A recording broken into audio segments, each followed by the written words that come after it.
2026 সালে বিশ্বকাপ আর ৮ মাস বাকি। কারণ আমাদের 2026-এর জুন মাসে বিশ্বকাপ। সবচাইতে গুরুত্বপূর্ণ তথ্য হইল গিয়া আমার কাছে মনে হইছে যে 2006-এর বিশ্বকাপের মতো রোনালদিনো যেভাবে চান্স পায় নাই স্কোয়াডে, ঠিক সেমভাবে এবার ব্রাজিলের নেইমার বিশ্বকাপে চান্স নাও পাইতে পারে। আনচেলত্তির কল আপগুলো আমার কাছে এরকমই মনে হইতেছে। কিন্তু বিশেষ এক সিদ্ধান্ত নিছে নেইমার। সান্তোসের তার আসার কারণে ছিল ব্রাজিল বিশ্বকাপে সে খেলবে, ফ্রি রোলে খেলবে, ইজিলি খেলবে যাতে কোনো ইনজুরি না হয়।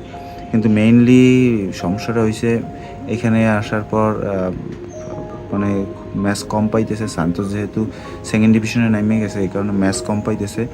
এখন নেইমার একটা সিদ্ধান্ত নিচ্ছে ইউরোপে যাবে। ইউরোপে অনেকগুলো দল যারা অত ভালো করতেছে না, এরা নেইমারকে নেওয়ার জন্য মানে নেইমারকেও প্রস্তাব পাঠাইছে এবং নেইমার প্রস্তাবে নাকি সাড়াও দিছে।